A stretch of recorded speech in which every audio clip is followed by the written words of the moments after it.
विद्वेषावहै ॐ शान्ति शान्ति शान्ति 59th verse. यदहङ्कारमाश्रित्य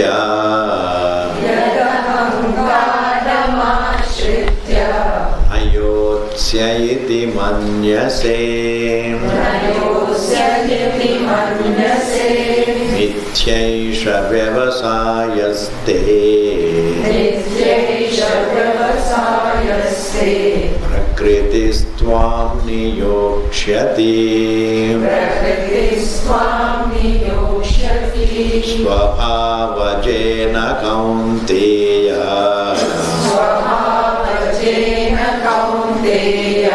निबद्धस्वेन कर्मणा कर्तुं नेच्छसि यन्मोहात्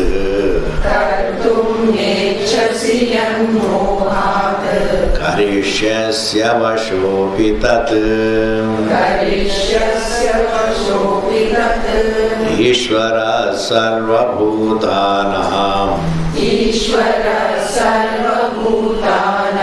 हृद्देशेऽर्जुन तिष्ठति भ्रामयन् सर्वभूतानि यन्त्रारूढानि मायया तमेव शरणं गच्छ सर्वभावेन भारत तत्प्रसादात् परां शान्तिं स्थानं प्राप्स्यसि शाश्वतम् इति ते ज्ञानमाख्यातम्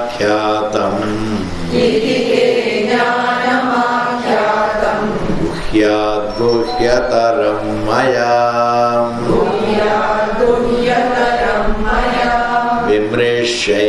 विमृश्यैतदशेषेण यथेच्छसि तथा कुरु. So, when a person does not think correctly, and there are always times when we don't see the reason. Whenever we don't see the reason, then the ahankara takes over. The ahankara takes over. कोई बात नहीं जी. We are sitting right now. The person has just come in this. Okay. So, the ahankara takes over. Meaning, when a person does not see the reason, then the unreasonable thinking takes over. Then the ahankara begins. Then he starts doing all kinds of things. जो भी मैं कर रहा हूँ ठीक है जी. Whatever I am doing, it is all right. But it is not all right. The reason tells it's not all right. But until I see the reason, I will be talking only through my ahankara. It's like until I become non-violent, I continue to be violent. There is no limbo state. There is no limbo state. I am neither violent nor non-violent. वो कैसा होता है जी? I am neither right nor wrong. How is that? It has to be. I neither take right food nor I take wrong food. Then what food do you take? If it is Ekadashi, then it is all right. If you are fasting, आज तो मैं कुछ खाना नहीं, then it is all right to say I don't take either right food or because you are eating nothing. But when you eat, it has to be right or wrong. It has to be right or wrong. Similarly, man does not live in a state of limbo. Either he is reasonable or he is vainful. Either he is reasonable or he is vainful. Therefore, Bhagavan says, hey Arjuna, you are right from the childhood, you had only one ambition, to be the greatest warrior. Can you renounce that ambition which you have nursed from the childhood overnight? Can you stop your tendency to fight wars? Can you become a sadhu like that? Can you become a sadhu like that?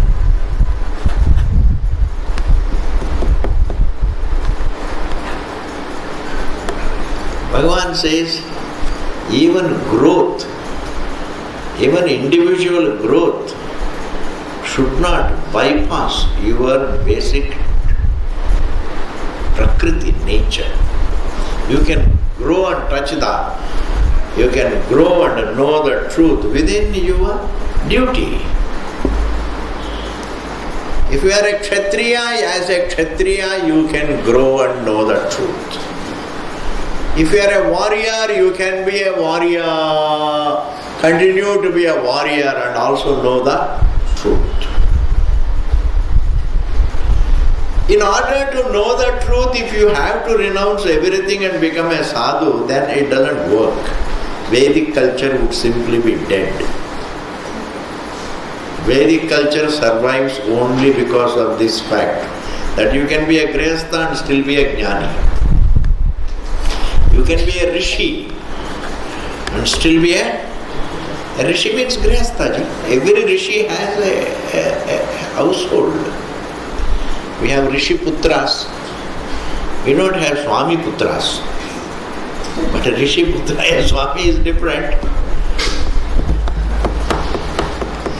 Therefore here Krishna says very nice thing. Yad ahankaram ashritya, taking to your vanity. अहंकार को आश्रय लेकर, अहंकारम आश्रित्य, अहंकार को आश्रय लेकर, ना योद्ध से, I am not going to fight, इति मानने से, if you think you are going to stop your fighting tendency, if it is your tendency to fight battles, you fight them for dharma, that is called growth. Whatever you are doing, do it for justice. Whatever you are doing, do it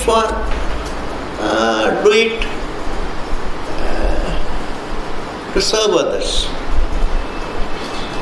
Whatever you are doing, you can do it for dharma, for a good purpose.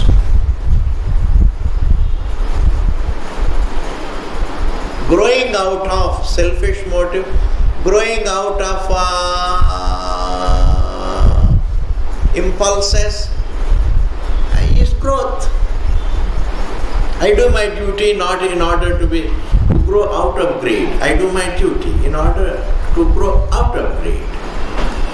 I do my duty to grow out of jealousy. I do my duty as a part of my growth.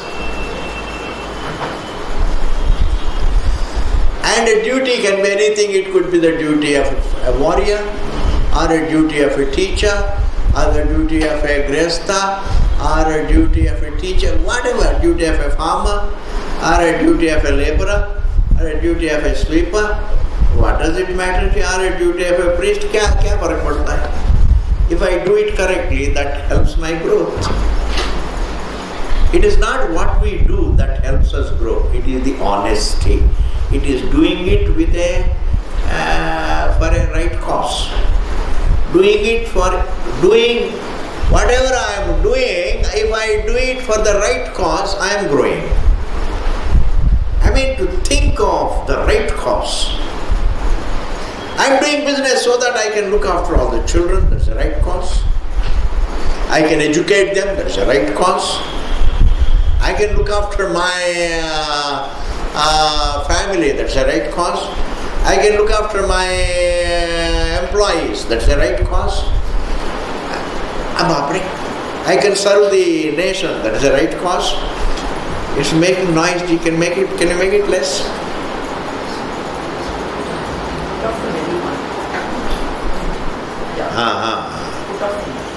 That's good.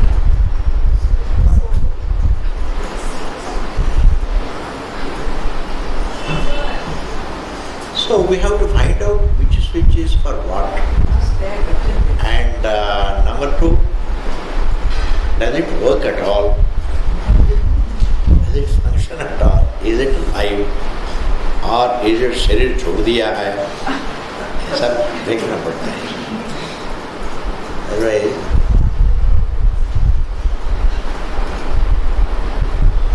so one can always be happy in life. When you are growing, you are happy also. I am telling you, this is the only way. When you are growing, you are also happy. And growing, as I told you, the only definition of growth is growing out of one's impulses. Growing out of anger, growing out of greed, growing out of jealousy, growing out of unnecessary ambition, growing out of distractions, growing out of any pinprick, inner pinprick, mental pinprick. You prick yourself, that's called a pinprick. External pinpricks you can avoid, but inner pinpricks, how can you avoid? If you can grow out of. Because you can't avoid anger, you have to slowly understand it doesn't make me happy. Anger is an impulse, it doesn't make me happy, it doesn't make others happy. I have to reflect on my impulses. Greedy, I may become greedy. While being greedy, I am only thinking about this and that. I am unhappy. Greed makes me unhappy. Anger makes me unhappy. Jealousy makes me unhappy. Therefore, let me just grow out of them. Let me keep my mind free from these impulses.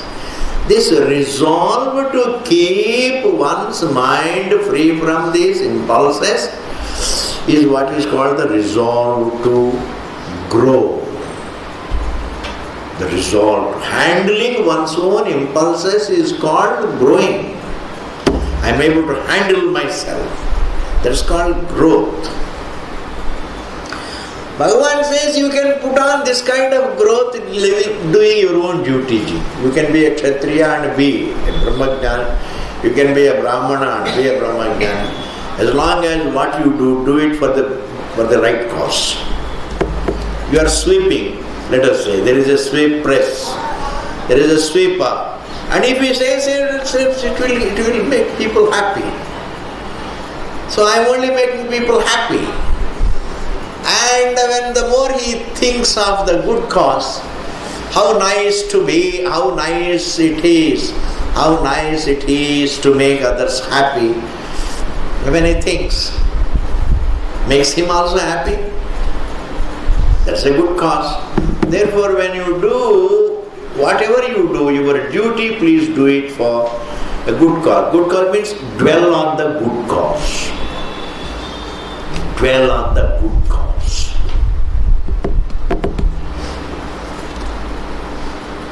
Bhagavan says, Yadahankaram ashritya ayotsayiti manyase. If you think, you are going to leave all your Kshatriya's duty, you are going to stop fighting, he says, Bhagavan says, Mithyaisha vyavasaya.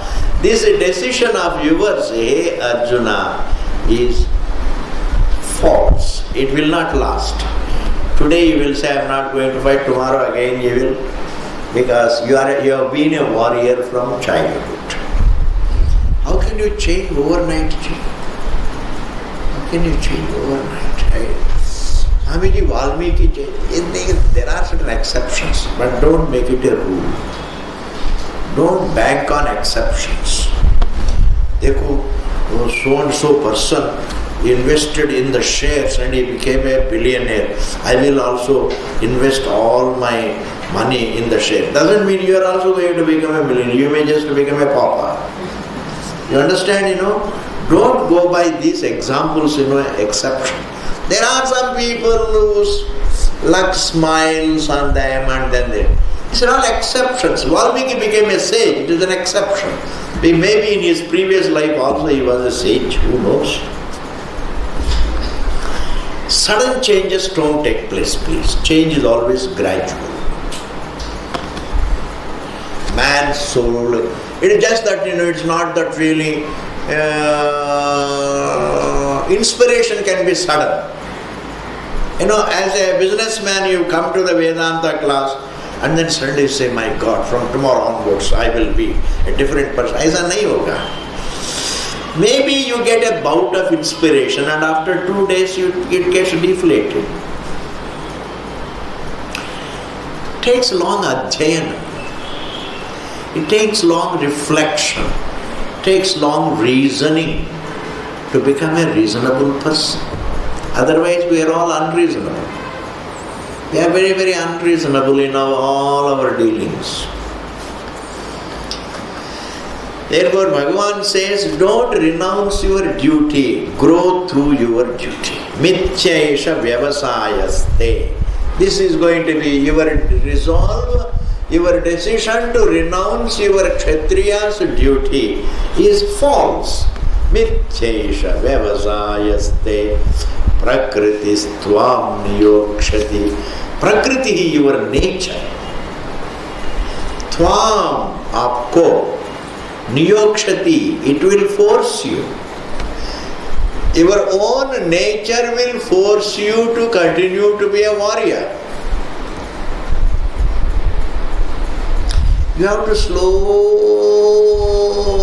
educate yourself. You can't become a graduate overnight. You can't become matured overnight. A baby cannot become 18 years old maturity overnight. Gradual.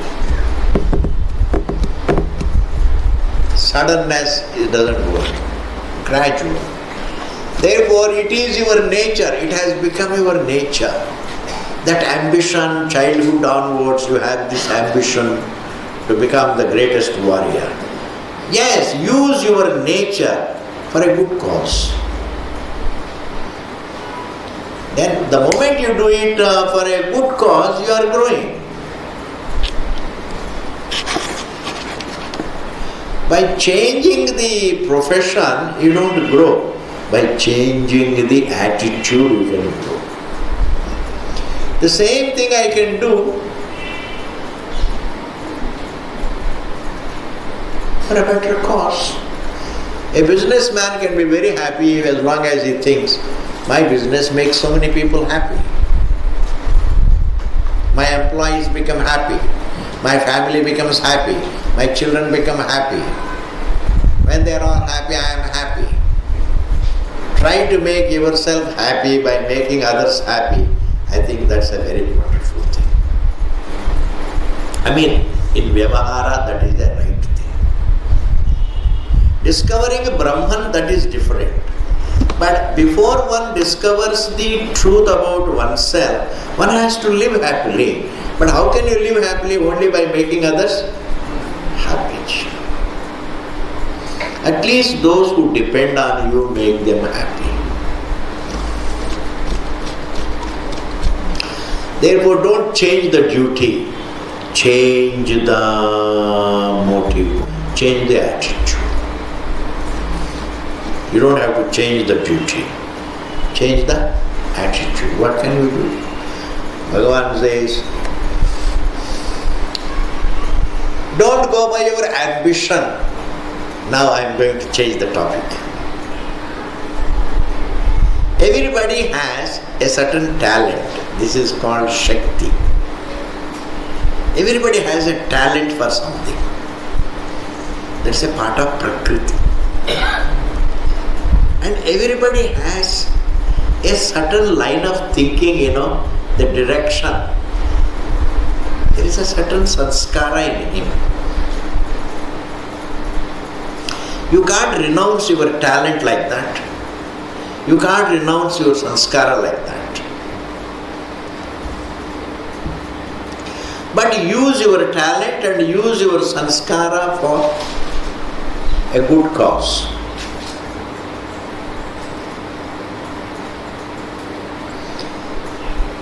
Instead of thinking, for a simple thing, very simple change in thinking can make you very happy. I'll tell you how. You are looking after your children. You don't have to looking after your children, your employees, your driver, your cook, your dog, your cat, etc., your tulsi plant. There are so many living beings around. Just change one thought. That is, instead of thinking that I am providing for them, say, my little effort makes so many people happy.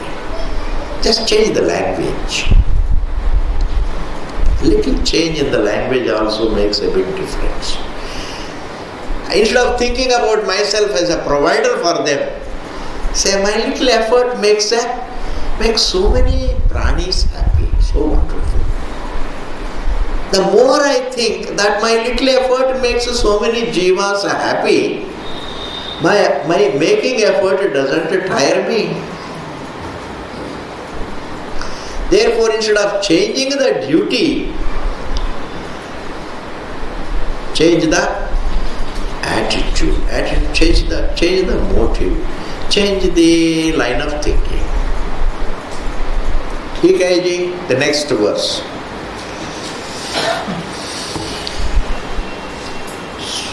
Swabhavajena kaunteya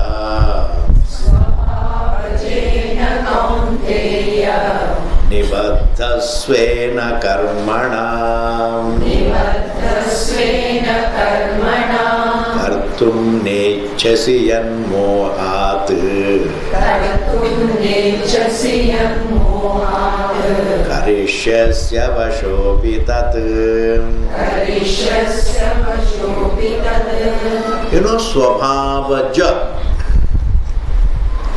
Swabhava means certain sanskara I am born with. It's called swabhava. Certain abiding nature in me. That's abiding nature.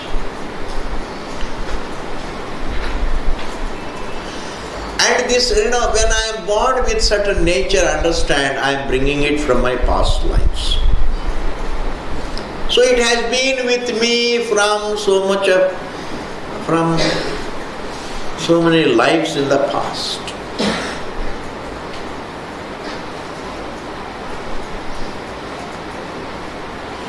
And swabhava, ja means born of one's own prakriti, the duty found through one's inner nature.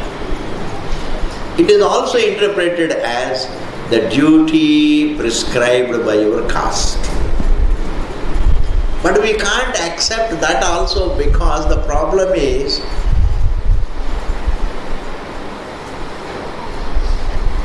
if we go by birth, then this thing should be there universal. All God's creation happens to be universal. If caste were God's creation, it should be there all over the creation. But all over the creation it is not there. And God's creation cannot be undone. God's creation cannot be undone. The tree is green when it is alive. I can't undo it. It's God's creation. Fire is hot, I can't undo it. That is its nature. If caste also were God's creation, then it cannot be undone. But it is being undone. And also it is not universal. You go to America, there is, by birth you are just a human being. In Africa there is. Among the tribals, there is no stupidity. Therefore, these divisions are man-made, please understand. These divisions are man-made as per the times. Just as caste was an old system, nowadays class system is there. But anyway, man's inner nature, no matter to which caste he belongs, it is that nature that governs his duty. Your talent governs your duty. Your education governs your duty. Your sanskara governs your duty. Very difficult to explain this. If he is a doctor, then his duty is to look after the patients. If you are by nature a fighter, then your duty is to fight for dharma. If your duty is to do, if your sanskara is to do business, if your sanskara attracts you towards business, if your talent attracts you towards business, then your duty is to do business for the people, to make yourself and others happy. That is the motive. To make myself and others happy. If I do my duty to make myself and others happy, then that is the right cause. Because you cannot have a better cause than your own happiness and others' happiness. There is no better cause. You are never misled when you do your duty for your and others' happiness, comfort. If you do your duty for your and others' smiles. Therefore, duty is governed by your Shakti, your talent and your sanskara.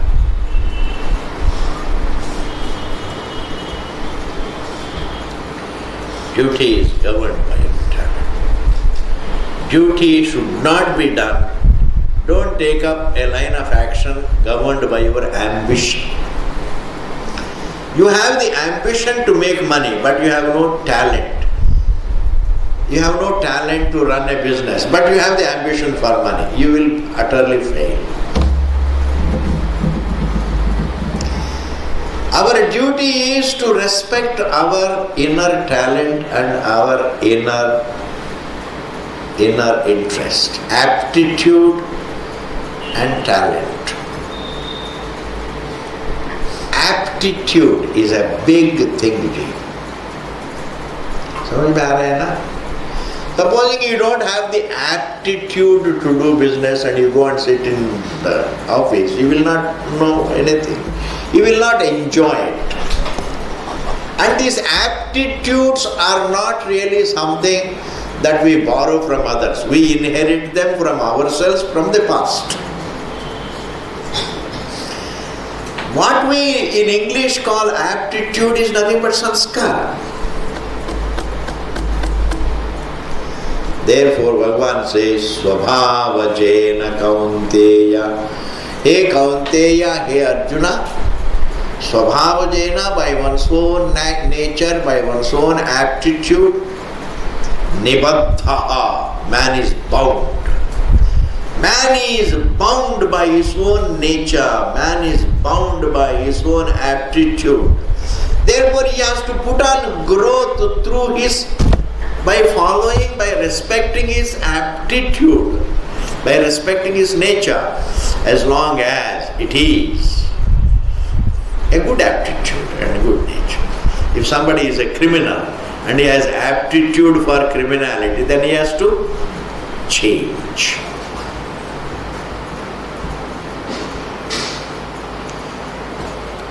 Svabhavajena kaunteya nibaddha svena karmana, by one's own actions. Man is bound by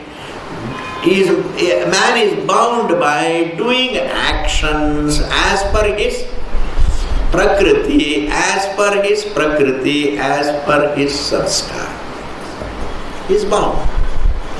So if It is Arjuna's nature to be a warrior. Now, even if he suspends fighting for a few days, emotionally, he says, no, if I fight, I will be killing Bhishma. If I fight, I will be killing Drona. If I fight, I will be killing this person, that person, they're all my kith and kin. Therefore, let me not fight. So the emotions are coming in the way of his duty. But then these emotions will not last long. Emotions become stale after some time. After 1 month, these emotions just die out. Then what happens? You will again, your Prakriti will assert itself, you will again become a fighter.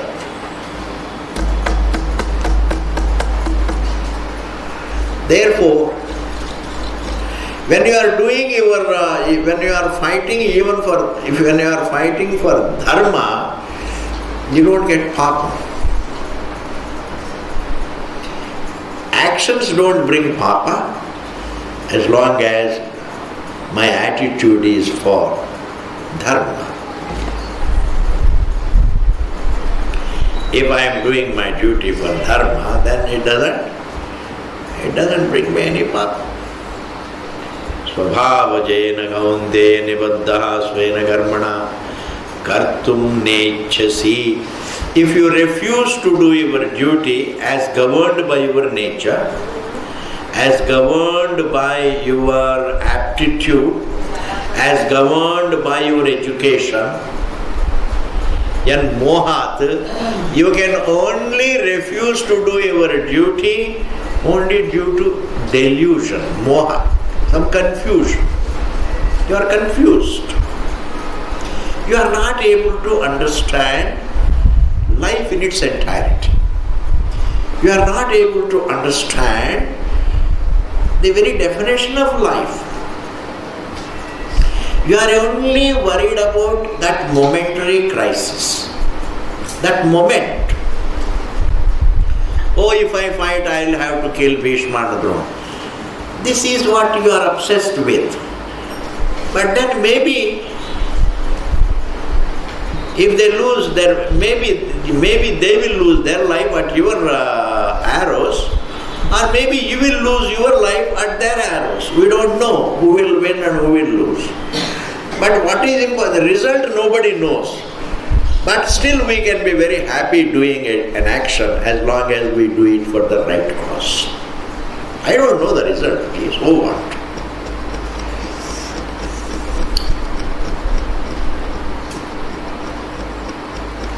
When we don't know the result, we don't have to lose heart. We don't have to be discouraged.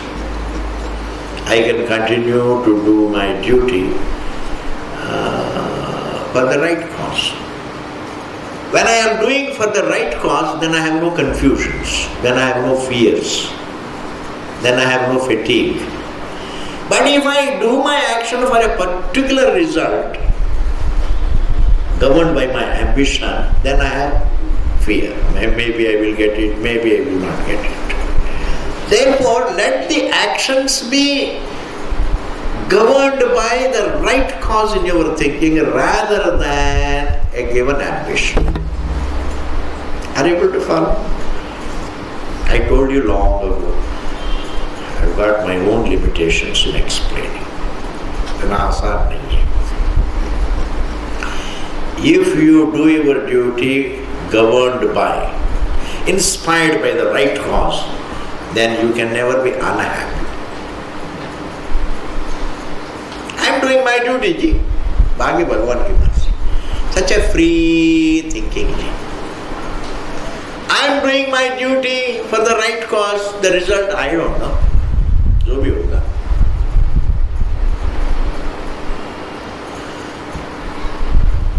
I am doing my duty to make everybody happy around me, to make my employees happy, to make my family members happy, to make my friends happy, everybody, whoever is connected to me, I would like to make them happy.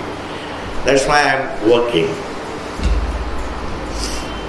And as a warrior, what should you think? I am fighting for the justice, for the dharma, for peace.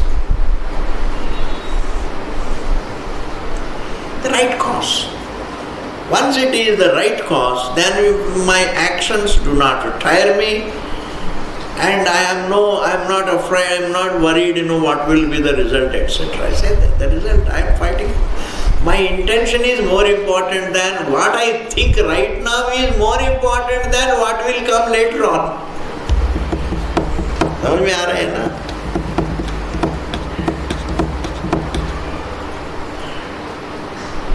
स्वभावजेन कौन्तेय निबद्धः स्वेन कर्मणा कर्तुं नेच्छसि यन्मोहात् करिष्यसि. Even if you suspend your duty for a little while due to confusion, karishyasi, you will certainly do. Avashopi tat, you will continue to fight choicelessly because your nature makes you helpless. Some overeaters are called compulsive overeaters. Ka nature hai. Even though you have given him a lesson, Bhaiya, don't eat too much, take less, and take the right food and take the less quantity. That is the secret for health. Take sattvic food and take less. Don't look for tripti and dhakar. You will get into trouble. You will get into trouble. Don't look for all that. So even though you have given the lesson the whole day, at the end of the day, what will that person do? He will become a nobody again. कल से करेंगे. आपकी उपदेश कल से मानेंगे.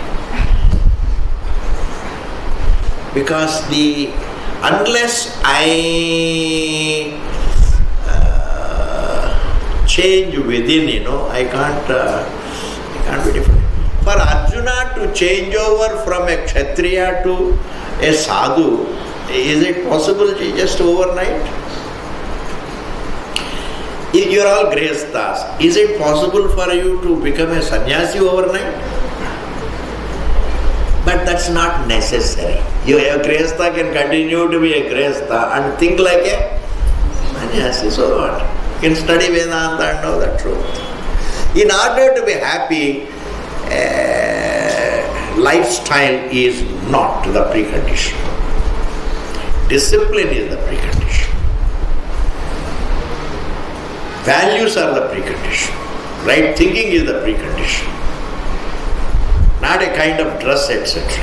Swamiji, which dress will make me happy? Dress will not make you happy.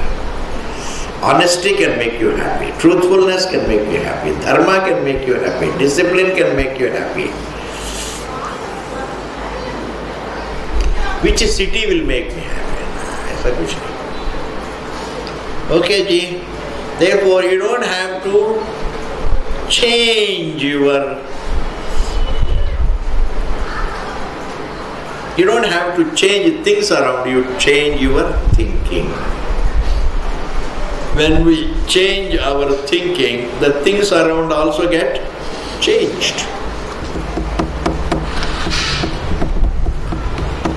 That is why we keep talking about cleanliness, Hota nahi ji, because people's thinking has to change. When I do a little effort in the park, thoda bahut safai karta hu, it will make many people happy. Always target people's happiness. I am trying. That is the right thinking. Oh, if I do it, how nice. It will make somebody happy. It will make a few people happy. I don't have to make the whole world happy. If I make a couple of people happy, I think I am divine. Yes.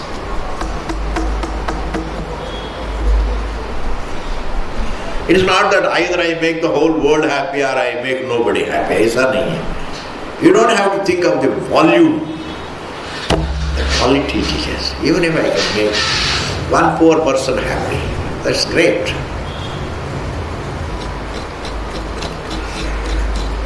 And therefore, Arjuna, you can't change over to become a sadhu, because what Arjuna said, I want to take sannyas.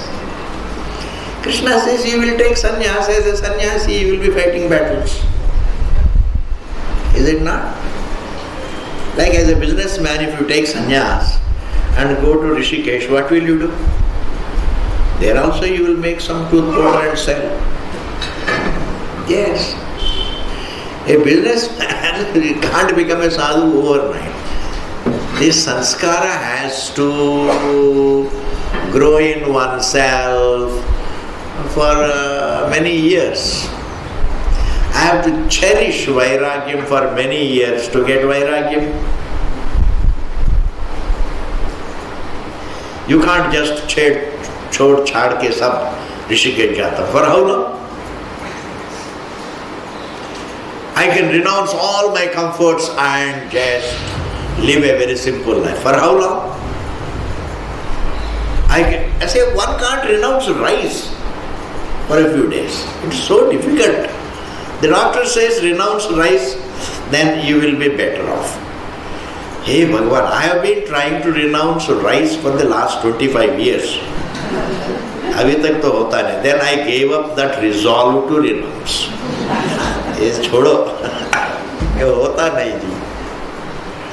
Therefore, the best method by which we can become happy is think correctly, think reasonably. You don't have to even change your food and all that. There's nothing great about it. Think reasonably, correctly, logically. Okay, ji. The next is Ishvara sarva bhutanam Hriddesherjuna tishtati Ramayan sarva bhutani Yantrarudhani mayaya. Now you know what I am going to say is very, very crucial in life. You cannot be a good person, good for yourself and good for others consistently, without feeling that you are obliging anybody, without recognizing the truth in oneself, the truth in every living, without bringing Parameshwara into our life, without recognizing God's presence in every breath, without recognizing God's presence in every living person's breath, without recognizing God's presence in the breath of every plant and every tree, that this universe itself is an appearance in Parameshwara, without really recognizing some spiritual presence, we can't be even consistently a good human being. Goodness is the result of recognizing divinity.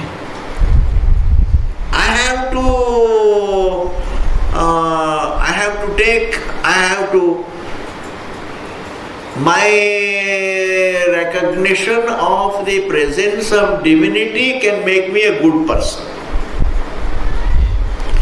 It is wrong to think goodness can be independent of recognition of Ishvara. You may be good enough for a little while. An atheist cannot be good consistently. Only a person who recognizes the presence of divinity in every. There is common divinity in all living beings, and therefore there is no higher and lower levels among living beings. There are no higher individuals or lower individuals. Even though we say human beings are higher and animals are lower, human beings are higher, plants are lower, but when it comes to the divinity, it is equally present in all. It is this that can bring about change in our heart. It is this. It is this that can bring about change in our heart. That is, if everything is indwelt by divinity, then there is nobody who is high or low. I can relate myself to others very comfortably. I can relate myself to every living being very comfortably. These labels we can just swallow. He is a Hindu, he is a Muslim, he is a Christian. These are all man-made labels. They are not God-made. Labels are not God's creation. God's creation is only the universe and life. We as breathing individuals are God's creation. Wave is a creation in water. But a wave as a Brahmana wave or a Kshatriya wave or a Vaishya wave or a Shudra wave or a Muslim wave or a Hindu wave, they are not God's creation. They are all man-made labels. Therefore, if I recognize that Ishvara is present in every living being and he is constantly the seer of whatever I am thinking, he is the Sakshi. God is the Sakshi. So when I look upon Parameshvara as the Sakshi of my thoughts, when Parameshvara is the Sakshi of my actions, then I don't look for recognition from others. Whenever I do some good deed, that I want to trumpet it. See what I am doing. I can't be good silently. Generally there is always a greed, that is, I want others to know how good I am. If I do some charity, I want the people to know. If you make a room in an ashram, then you will make a board there and put your name there. And later on there is nobody to clean it. So your name collects all cobwebs, which is not the right thing. Therefore it is better not to put your name in it. In fact, doing good in silence makes you much more happy. But that is possible only when we accept Ishvara as the Sakshi. I am doing, Ishvara is the Sakshi. If nobody is seeing, so what? So with Bhagavan as the Sakshi of your thoughts, when you think of Parameshvara as the Sakshi, then you will think the best thoughts. Then you will entertain the best feelings. Then you will do the best actions. Therefore, you can be very, very consistently a good person, a happy person, by accepting, by recognizing rather the presence of God, the presence of divinity in every living being. And every mind is witnessed by the truth. Like when you go out, your form is witnessed by the sun. The one that illumines the mind is the witness of the mind. Is the witness of the mind. And there is someone who illumines every thought. That is Ishvara. That is the truth. So with Ishvara as the Sakshi, you can be consistently a good person.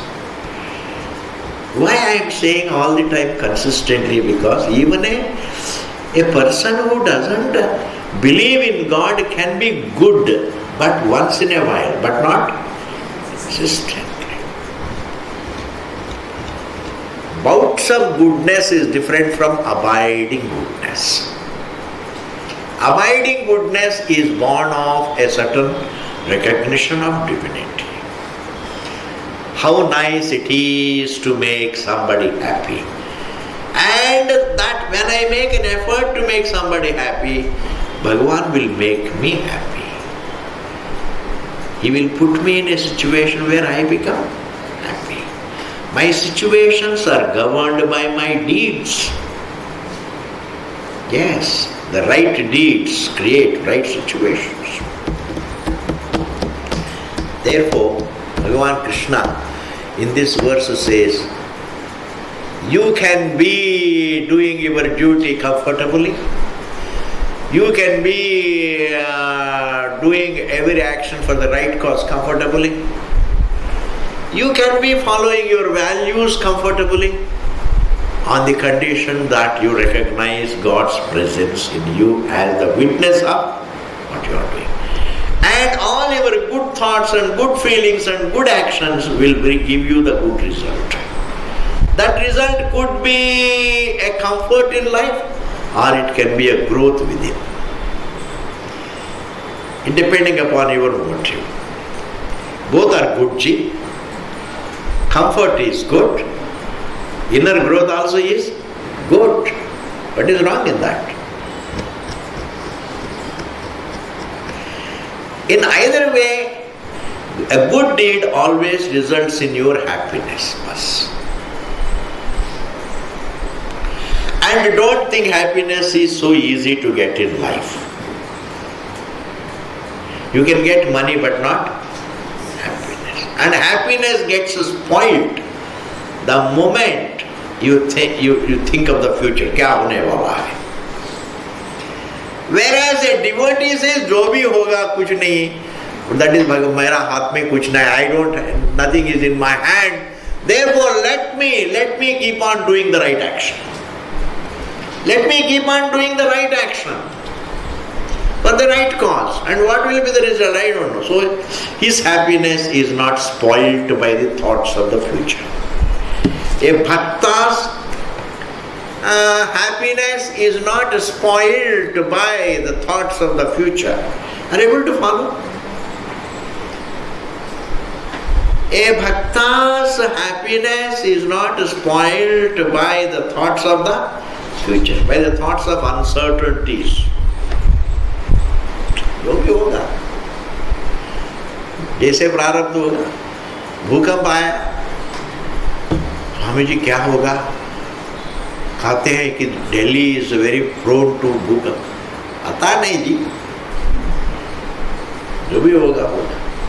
If we start thinking like that, bhukamba may come, flood may come, Pakistan may come, China may come, then you can't have sleep.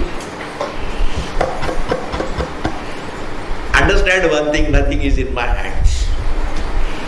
Only one thing is in my hand, do the right thing. Keep on doing the right thing in your own individual capacity. And think for the well-being of everybody. If you are a minister, think for the well-being of everybody. If you are an individual, think for the well-being of yourself and all those who look up to you. And keep doing the right thing, you will be happy. And bhukampa comes, we will not be there to worry about it. Is it not? Does man worry about death after death? Once a person falls asleep, there is no worry.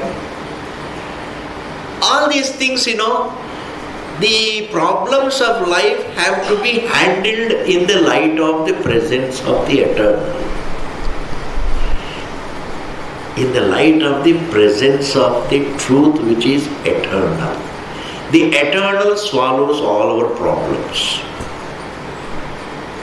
समझ में आ रहा है ना? Therefore, in this verse, Bhagavan says, Ishvaraha. I have to give a lot of introduction to this. In the next class we will do, but then let us do something. Ishvaraha. In Sanskrit, there is something called Ish is a dhatu. Vara is a pratyaya, vara pratyaya. Like Ishvaraha, Nashvaraha. Understand, Bhasvaraha, Varapratyaya. Ishvaraha, the one who rules, is called Ishvara. The one who is in charge of everything. Like water is in charge of all waves. No wave can exist without water. That is called Ishvara.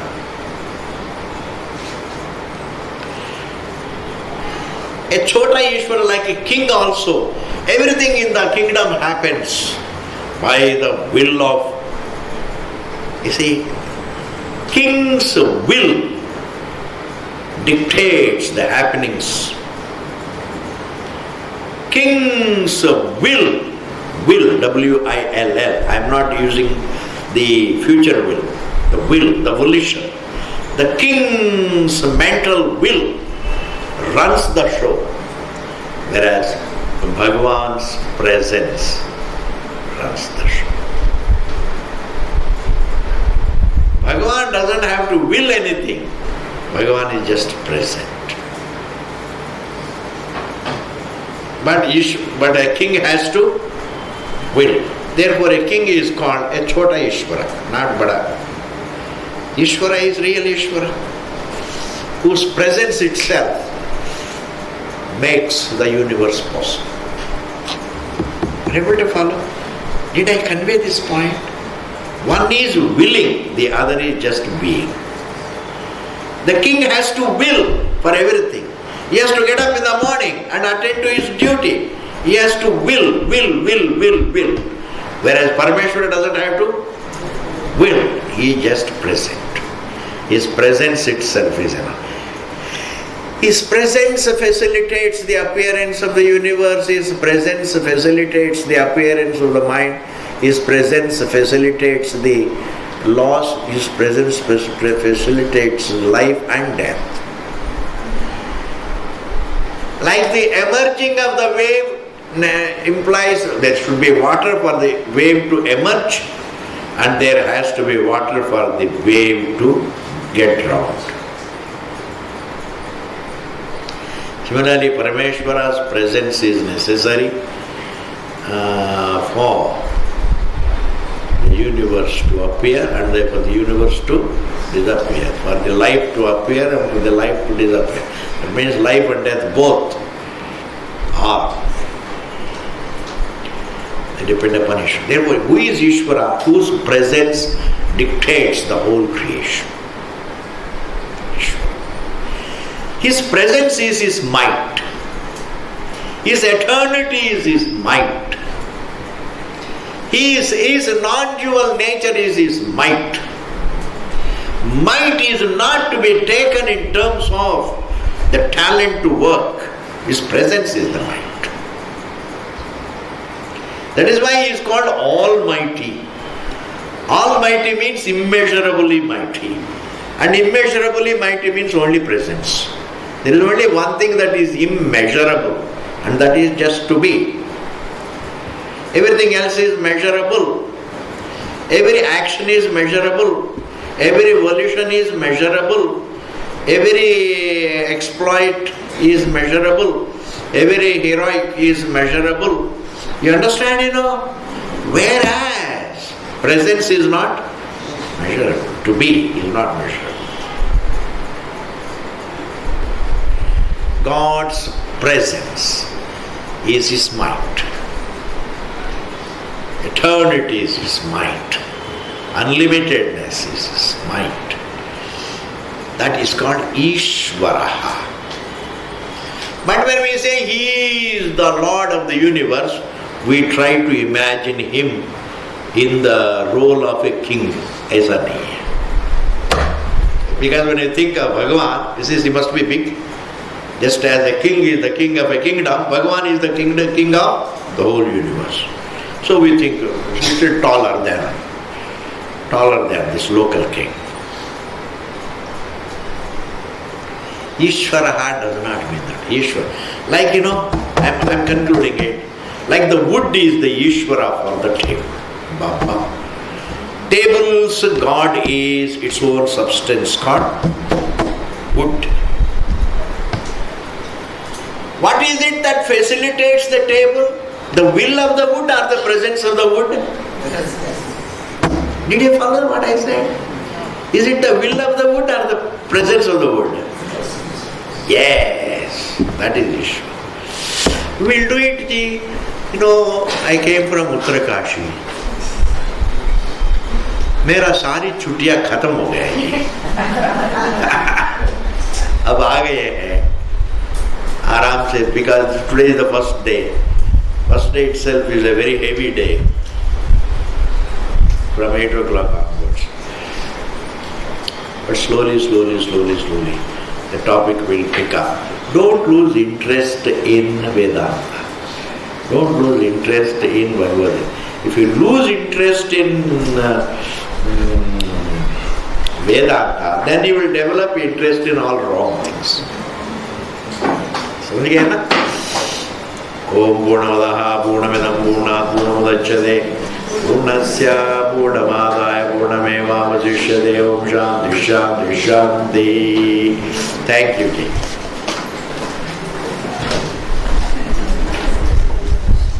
Dear Ji, how are you?